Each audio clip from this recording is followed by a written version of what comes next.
Bonjour, si vous ne me connaissez pas, je m'appelle Isabelle Arnay, je suis autrice et illustratrice indépendante, donc ça veut dire que je suis auto-éditée et que je fais tout.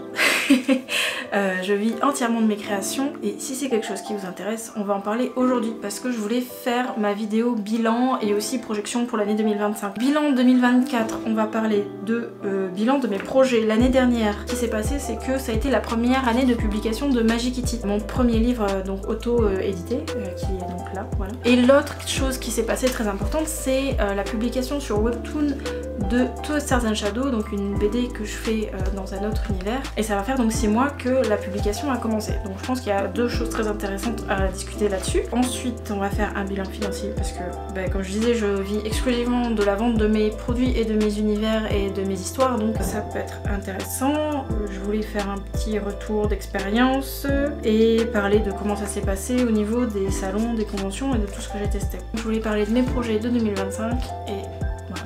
Je vais essayer de chapitrer ça correctement. N'hésitez pas à liker la vidéo, vous abonner et surtout en commentaire n'hésitez pas à aller mettre vos questions si jamais vous en avez sur le sujet. Moi ça va faire quelques années que je fais ça, en vrai ça fait 12 ans mais pas tout à fait que avec de l'auto-édition.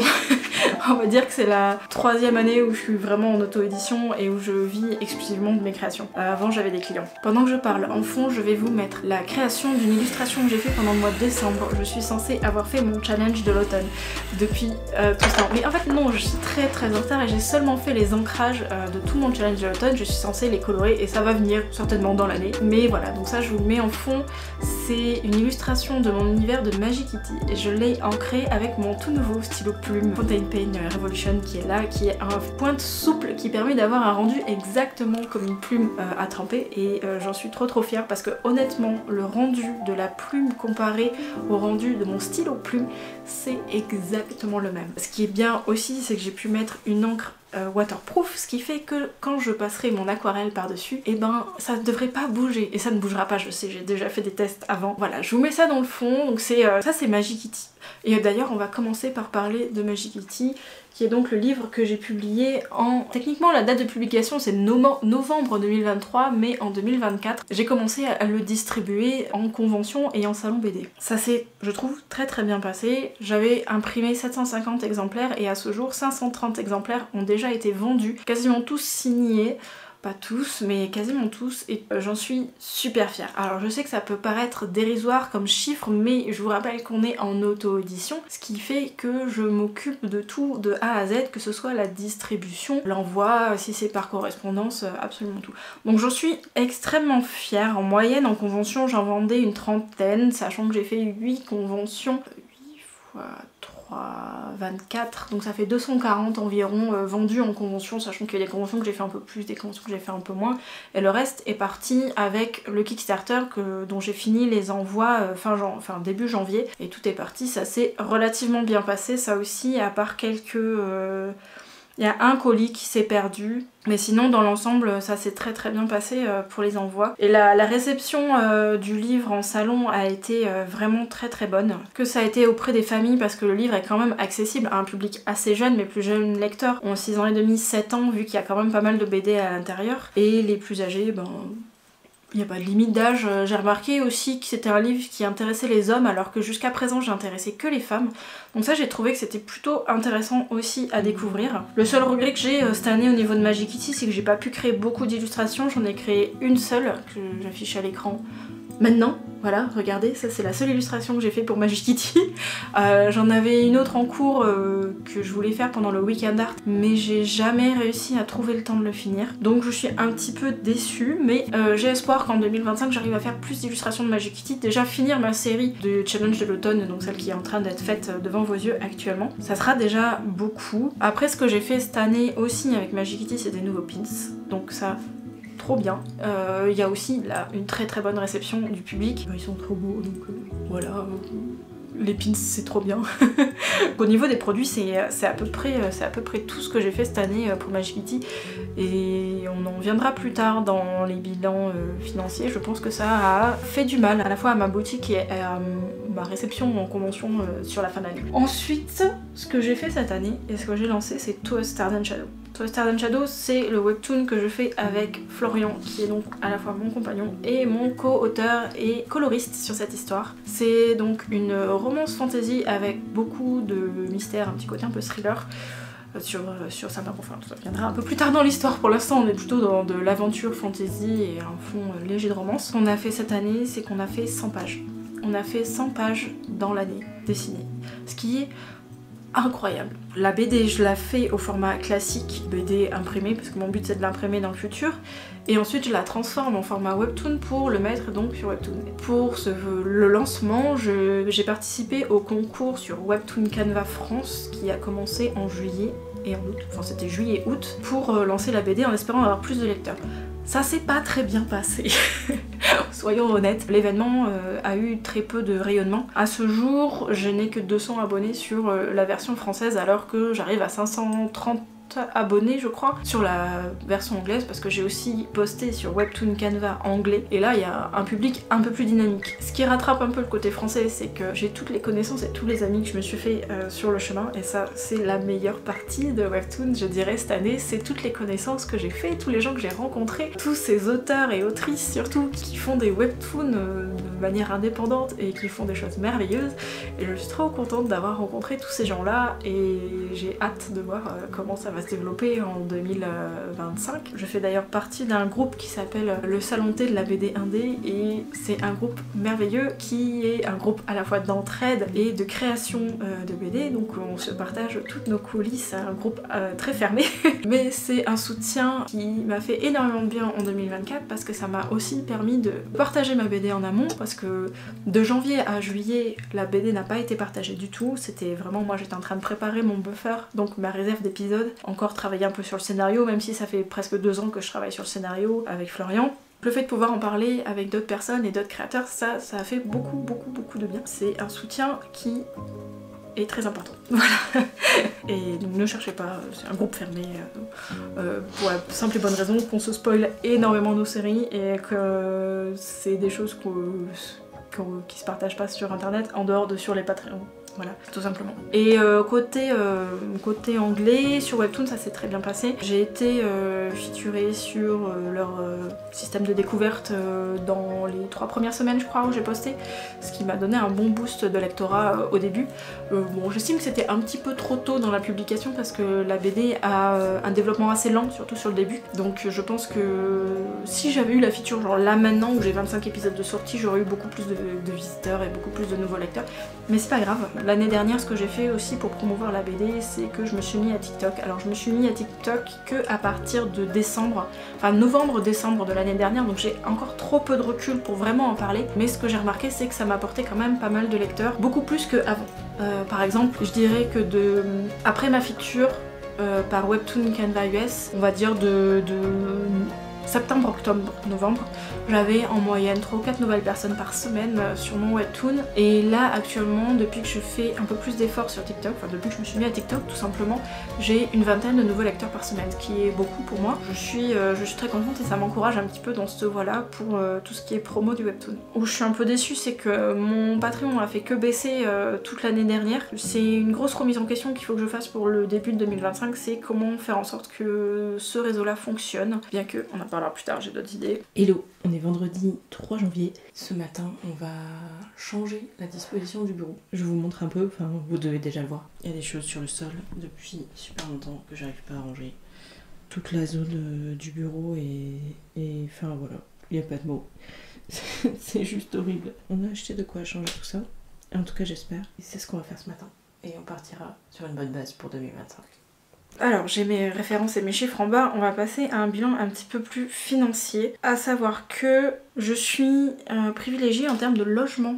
Je paye un très petit loyer là où je vis, donc je n'ai pas besoin de gagner beaucoup d'argent, on va dire. Il y a des choses sur lesquelles je dois faire très attention, par exemple les dépenses. Cette année, un peu moins que l'année dernière, mais je suis au-delà de mon seuil de dépenses. Je vais vous expliquer. En tant qu'artiste auteur, j'ai un taux d'abattement de 32% qui permet normalement d'intégrer tous les frais qu'on a en tant qu'artiste auteur. Sauf que moi j'ai plus de frais que ça. je suis actuellement à 40%, pile 40%. Donc j'ai 8% de frais en trop par rapport à mon statut. J'ai essayé de diminuer ça cette année très fortement parce que l'année dernière j'étais à environ 50%, voire plus. Enfin l'année dernière j'avais quasiment pas gagné d'argent, donc évidemment... Donc cette année, 90% de mes revenus viennent des salons. Cette année, j'ai gagné 16 000 € avec 6 300 € de frais d'entreprise, c'est-à-dire impression de livres, achats divers, prix des places en salon, déplacements, tout ça. Voilà, vraiment tout, les timbres, absolument tout ça, plus aussi l'URSSAF, évidemment. Quoique cette année, l'URSSAF m'a payé.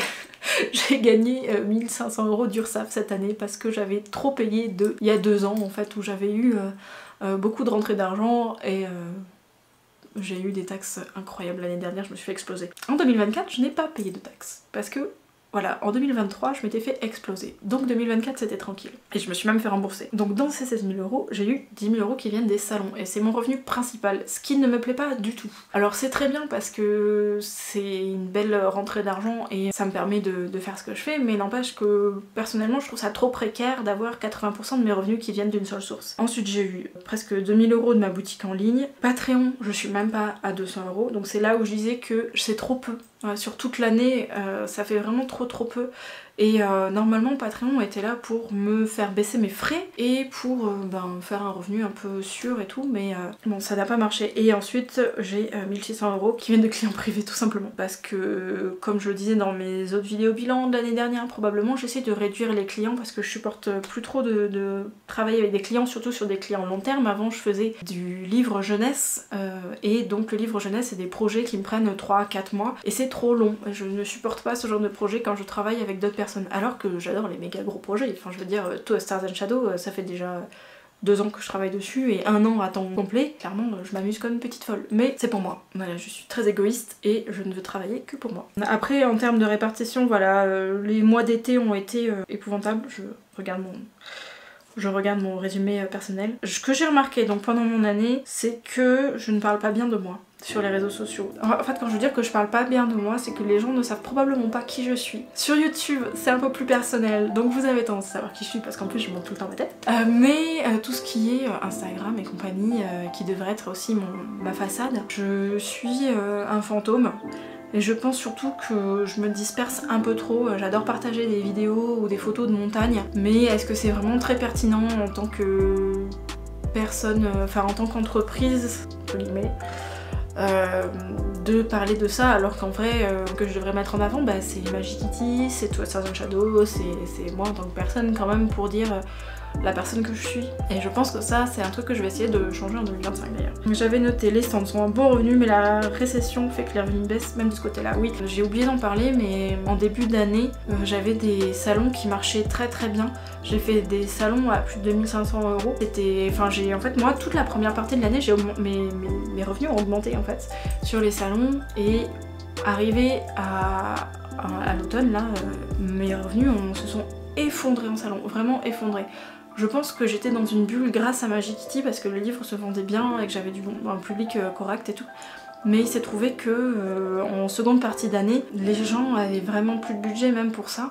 Et je pense aussi que ça vient du fait que je n'ai pas eu de nouveautés sur mon stand. J'avais pas de nouvelles illustrations depuis 1 an, j'avais pas voilà, j'avais quasiment pas de nouveaux produits à part bah voilà ma tasse, mais la tasse c'est pas un produit qui plaît à tout le monde, même si moi je suis fan, hein, mais quoi qu'il en soit, je pense qu'il y a des choses qui fait que mon revenu en fin d'année a baissé de 30%, ce qui fait que beaucoup de salons sont devenus pas rentables du tout. Genre Toulouse, le Toulouse Game Show, qui est un salon qui est horriblement cher, le stand est à 480 €, ben il était plus rentable du tout parce que avec tous mes frais, je crois que j'avais fait 200 € de bénéfices et c'est trop peu, je peux pas me déplacer pour juste 200 € sur un week-end. Et c'est quelque chose aussi sur lequel il faut que je réfléchisse pour 2025, comment continuer à gagner des sous sans aller dans ces salons trop chers. Pour ceux qui font des salons, vous l'avez remarqué, les prix des stands en convention geek a explosé et les revenus ont baissé.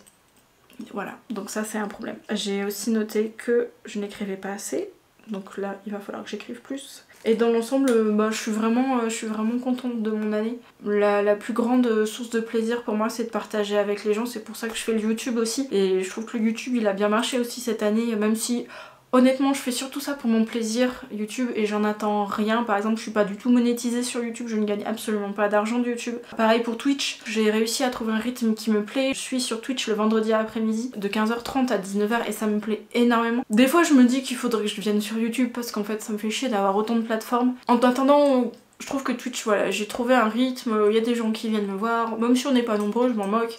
Je passe un bon moment, ça me permet de faire des choses qui changent un peu, j'essaie de passer du temps dans mon carnet et ça a été hyper positif cette année. Et puis ouais, la routine avec la BD, elle est géniale, Twisted Shadow. Allez la lire s'il vous plaît, mettez-moi des commentaires.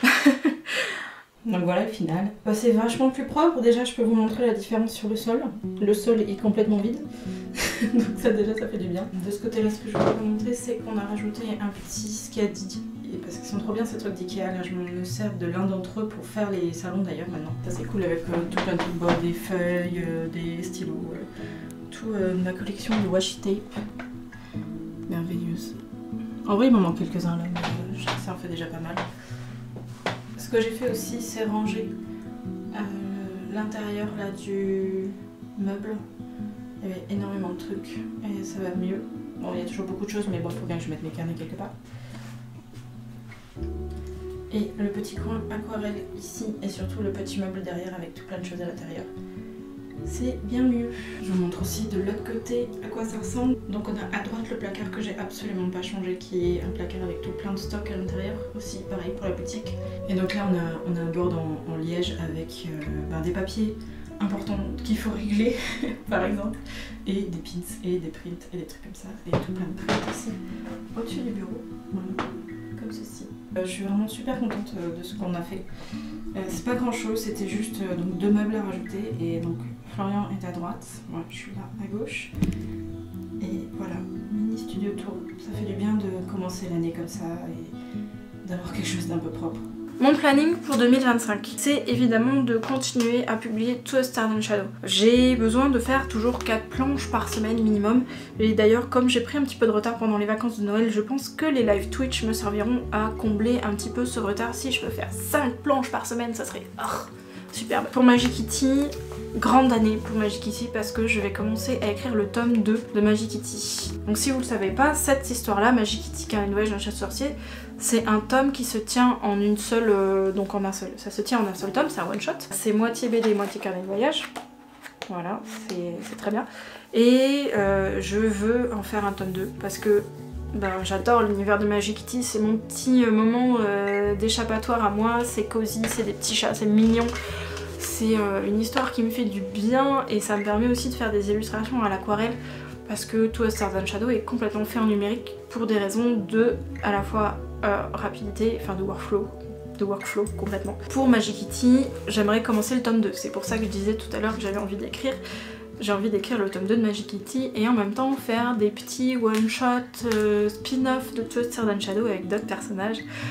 Écrire toujours plus de romances parce que j'en veux plus, tout simplement, j'en veux plus. Et aussi faire des nouveaux produits pour Magic Kitty. Il faut que je me pose et que je réfléchisse à quoi finir mes illustrations du challenge de l'automne en couleur pour avoir quelques nouveaux prints. J'en vois déjà quelques-unes qui ont un très bon potentiel pour faire des très belles illustrations. Je suis pas fan des 12 que j'ai fait, mais il y en a certaines qui me plaisent déjà beaucoup et je veux réussir la couleur pour faire des belles illustrations pour les ajouter à ma boutique en 2025. Ensuite, je veux donc revoir un petit peu Patreon et la boutique. Je pense... Enfin, je ne sais pas, je suis pas encore sûre, mais j'ai envie de changer comment c'est présenté. Il y a des choses qui me conviennent pas sur Patreon, il y a des choses qui me conviennent pas sur ma boutique.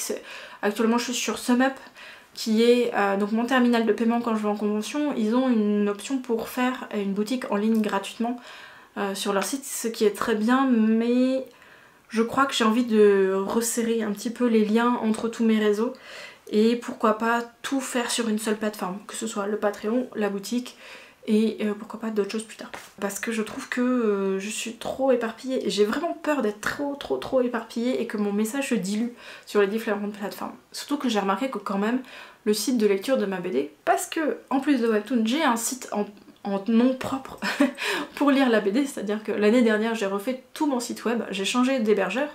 Et quand j'ai changé d'hébergeur, je me suis fait mon site vitrine normal avec ma galerie, tout ça.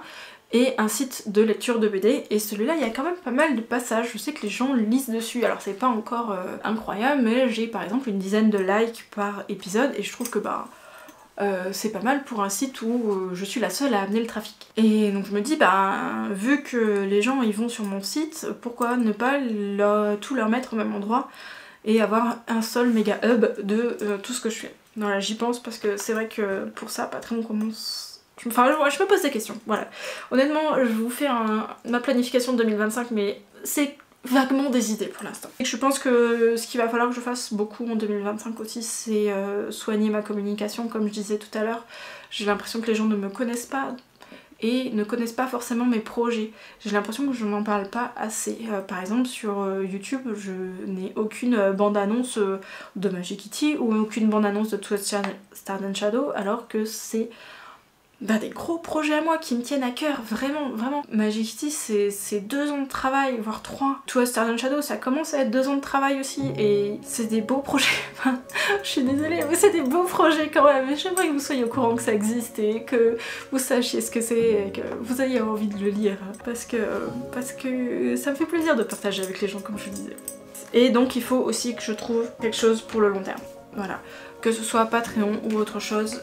En vrai j'ai une petite idée de ce que je veux faire mais c'est pareil, c'est encore à l'état d'embryon et il faut que je le développe pour vous proposer quelque chose d'intéressant qui me plaît aussi. Je vais réfléchir à ça, je pense que... Enfin je me donne le mois de janvier pour faire beaucoup de réflexions.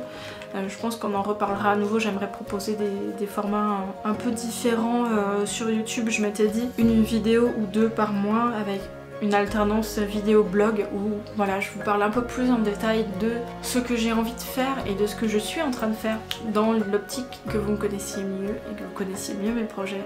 Et l'autre objectif c'est d'avoir une vidéo aquarelle, une vidéo tranquille, un peu plus technique éventuellement, où je parle plus d'illustration, de création de livres et de tout ça parce que c'est des choses que j'aime, parce que vous avez pas idée comme c'est dur d'amener un bouquin jusque là, qu'il n'y a pas que le dessin derrière, il y a tout un processus, il y a tout plein de choses, enfin il y a l'aquarelle qu'il faut apprendre déjà, et ensuite il y a comprendre les techniques d'impression, parler à un imprimeur, faire livrer, envoyer des choses, enfin si jamais c'est des trucs qui vous intéressent, voilà. Et surtout n'hésitez pas à mettre des questions en commentaire, parce que en fait ce que je pense qui m'arrive aussi beaucoup c'est que je pense que les gens savent, mais les gens savent pas forcément, genre c'est qui? Vous savez que lui s'appelle Fluffy, c'est mon petit chat sorcier principal, et que Fluffy, il a deux autres amis qui s'appellent Kitty et Bunny et qui sont adorables.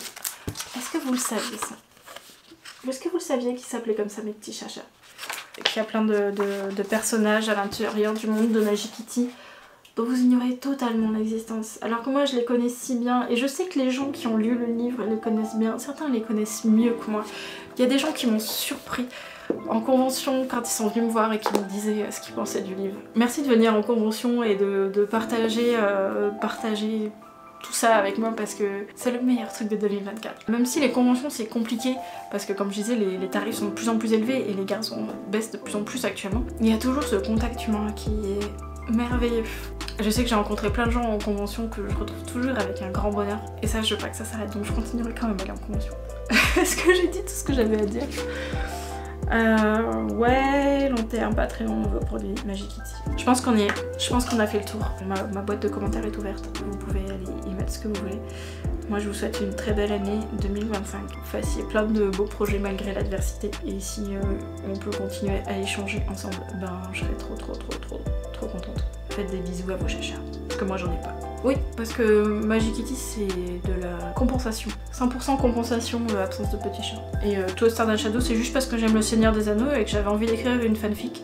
Et cette fanfic est devenue un webtoon romance fantasy. À une prochaine fois, j'espère que la prochaine vidéo sera une vidéo aquarelle. Et moi je vais continuer à faire mes plannings pour 2025. Salut, à la prochaine!